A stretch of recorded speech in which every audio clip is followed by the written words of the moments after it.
अणु अणु क्या है? साधारण अणु ऐसे दो या दो से अधिक परमाणुओं का समूह होता है। जो अणु होते हैं दो या दो से अधिक परमाणुओं का समूह होता है, जो आपस में रासायनिक आबंध के द्वारा जुड़े होते हैं अथवा वे परस्पर आकर्षण बल के द्वारा कसकर जुड़े होते हैं। अणु को किसी तत्व अथवा यौगिक के उस सूक्ष्मतम कण के रूप में परिभाषित कर सकते हैं जो स्वतंत्र रूप से अस्तित्व में रह सकते हैं तथा जो उस यौगिक के सभी गुणधर्मों अथवा प्रदर्शित करता है। एक ही तत्व के परमाणुओं के अथवा भिन्न भिन्न तत्वों के परमाणु परस्पर संयोग करके यौगिक या अणु निर्मित करते हैं। देखो, अणु जो होता है, यदि एक तत्व हाइड्रोजन का अकेला है तो इसको परमाणु बोला जाएगा, और यदि एक हाइड्रोजन और मिलके H2 बना देते हैं, दो हो जाते हैं तो इसको अणु कहते हैं। तो दो या दो से अधिक आपस में जुड़े परमाणुओं के समूह को अणु कहते हैं। दो या दो से अधिक आपस में जुड़े परमाणुओं के समूह को अणु कहा जाता है। तो इसी प्रकार वो परस्पर संयोग करके समूह में जुड़े रहते हैं। तत्वों के अणु, किसी तत्व के अणु एक ही प्रकार के परमाणु द्वारा संरचित होते हैं। किसी भी तत्व के जो परमाणु होते हैं वो एक ही तत्व से, जैसे हाइड्रोजन, यदि हाइड्रोजन का परमाणु है, अणु है, तो वो हाइड्रोजन से मिलकर बनेगा। यदि ऑक्सीजन का है तो ऑक्सीजन मिलकर ऑक्सीजन का परमाणु बनाएगा। तो उसी तत्व को केवल एक परमाणु द्वारा निर्मित होते हैं, लेकिन अधिकांश धातुओं में ऐसा नहीं होता। उदाहरण के लिए ऑक्सीजन के दो ऑक्सीजन परमाणु से बनता है, इसलिए इसे द्विपरमाणु, मतलब दो ऑक्सीजन है तो इसको क्या बोला जाएगा? द्विपरमाणु। कितने परमाणु हैं? दो हैं, तो द्विपरमाणु बोलते हैं इसको। दो परमाणु जुड़े हुए द्विपरमाणु। यदि समान दो के स्थान पर तीन हो जाता है, मान लो इधर पर एक और जुड़ जाएगा तो त्रिपरमाणिक हो जाएगा और जी बन जाएगा ओजोन। तीन परमाणु हो जाते हैं। प्रयुक्त होने वाले परमाणुओं की संख्या उस अणु की परमाणुकता कहते हैं। धातु अणुओं में कुछ अन्य तत्वों के परमाणु, जैसा कि कार्बन के अणुओं की सरल संरचना नहीं होती, किंतु उनके अणुओं में असीमित परमाणु परस्पर जुड़े होते हैं। जैसे कुछ धातुओं के दिए आर्गन जो है एक परमाणिक, हीलियम एक परमाणिक, ऑक्सीजन द्विपरमाणिक, हाइड्रोजन द्विपरमाणिक, नाइट्रोजन द्विपरमाणिक, क्लोरीन द्विपरमाणिक, फास्फोरस चतुर्परमाणिक, सल्फर बहुपरमाणिक। और धातु में सोडियम एक परमाणिक पाया जाता है, आयरन भी एक परमाणिक, और एल्यूमिनियम एक परमाणिक, कापर भी एक परमाणिक। यौगिक के अणु भिन्न भिन्न तत्वों के परमाणु एक निश्चित अनुपात में परस्पर जुड़कर यौगिक के अणु निर्मित करते हैं। कुछ उदाहरण दिए गए हैं, मतलब कुछ यौगिक का जो निर्माण करते हैं वो भिन्न भिन्न परमाणु मिलकर बनाते हैं। जैसे हाइड्रोजन और ऑक्सीजन, जल का निर्माण। तो अलग अलग इसमें हाइड्रोजन अलग परमाणु है, ऑक्सीजन का अलग, हाइड्रोजन के अलग अणु है और ऑक्सीजन का अलग परमाणु है। H2 इसका अनुपात हो जाएगा द्रव्यमान में 1.8 अनुपात। ठीक है, तो जल, फिर नाइट्रोजन और हाइड्रोजन, अमोनिया जो बनता है, ठीक है, इसमें जल है तो हाइड्रोजन है और ऑक्सीजन है। इसी प्रकार क्या है अमोनिया में, जो अमोनिया में क्या दिया गया है? नाइट्रोजन और हाइड्रोजन। तो 14.3 अमोनिया, ठीक है। नाइट्रोजन है 14 जिसका द्रव्यमान और 3 हाइड्रोजन। तो इसी प्रकार कार्बन डाइऑक्साइड। फिर आयन क्या होती है? आयन तो धातु एवं अधातु युक्त यौगिक आवेशित कणों से बने होते हैं। धातु हो या अधातु हो, दोनों में आवेशित कण, मतलब जिसमें आवेश पाया जाएगा, तो आवेशित कणों से बने ऐसे कणों को आयन कहते हैं। आवेशित कणों को आयन कहते हैं। आयन आवेशित कण होते हैं। इन पर ऋण या धन आवेश हो सकते हैं या होते हैं।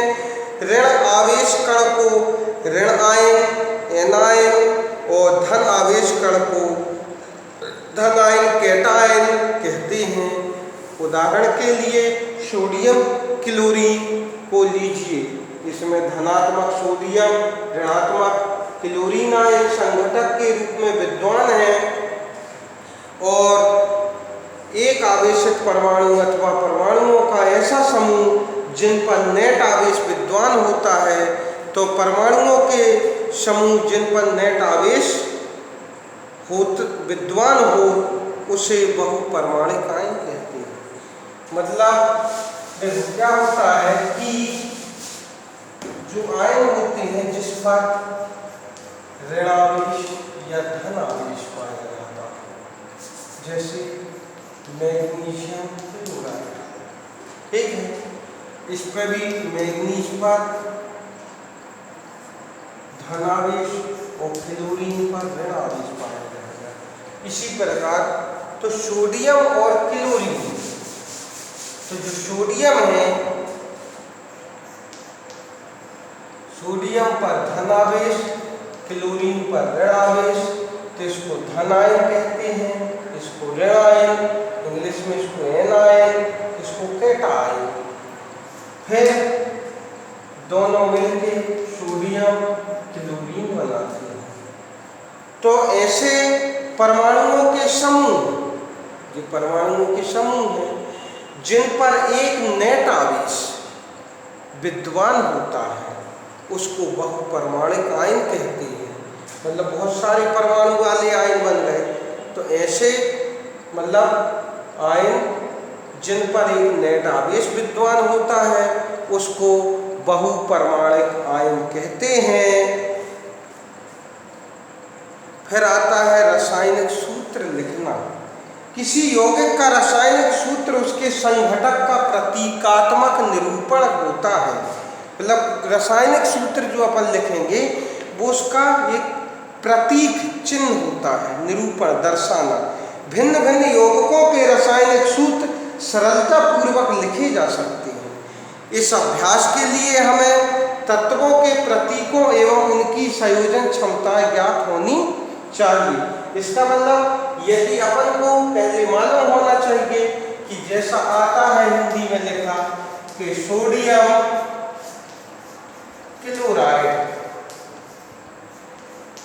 तो अपन को सोडियम का प्रतीक चिन्ह क्या होता है, क्लोरीन का प्रतीक चिन्ह क्या होता है, इसकी जानकारी होना आवश्यक होता है।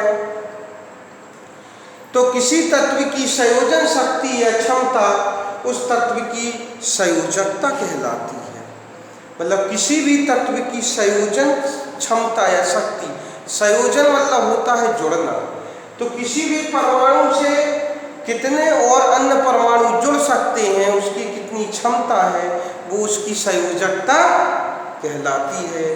किसी एक तत्व के परमाणु दूसरे तत्व के परमाणु के साथ किस प्रकार से संयुक्त होकर रासायनिक यौगिक का निर्माण करते हैं, इसको ज्ञात करने के लिए संयोजकता का उपयोग करते हैं। किसी तत्व के परमाणु की संयोजकता उसके हाथ अथवा भुजा के रूप में विचार किया जा सकता है। मतलब किसी परमाणु की संयोजकता कितनी होती है, उससे कितने परमाणु जुड़ सकते हैं, तो उसके मतलब जिस प्रकार हाथ या पैर होते हैं उसी प्रकार से अपन तुलना कर सकते हैं। मानव की 2 भुजाएं अथवा ऑक्टोपस की 8 भुजाएं होती हैं। ऑक्टोपस की 1 भुजा मानव की केवल 1 भुजा पकड़ सकती है।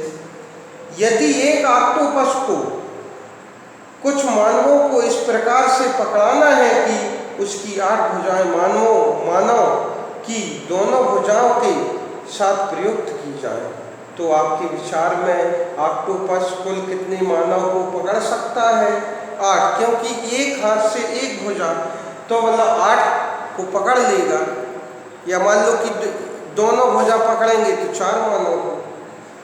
तो अब ऑक्टोपस को O तथा मानव को H के रूप में निरूपित कीजिए। क्या आप इस संयोजन के लिए सूत्र लिख सकते हैं?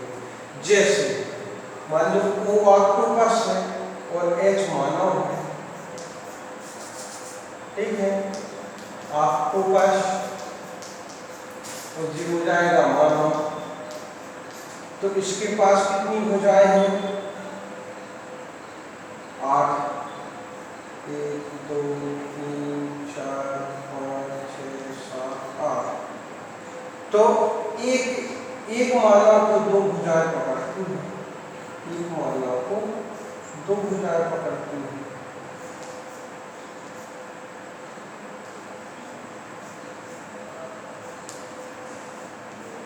तो इस प्रकार से O4 एक सूत्र बन जाता है। तो जो O4 मतलब 4 मानव, तो पदांक 4 ऑक्टोपस द्वारा पकड़े गए मानवों की संख्या को प्रदर्शित करता, मतलब 4 मानवों को पकड़ता है। सारणी 3.6 में कुछ सरल एवं बहुपरमाणिक आयनों की संयोजकता दी गई है। संयोजकता के बारे में हम और अधिक जानकारी अगले अध्याय में प्राप्त करेंगे। रासायनिक सूत्र लिखते समय आपको निम्न नियमों का पालन करना होगा। आयन की संयोजकता अथवा आवेश संतुलित होना चाहिए। आयन मतलब कोई भी परमाणु की आयन की कितनी संयोजकता? जैसे कार्बन की संयोजकता 4 होती है।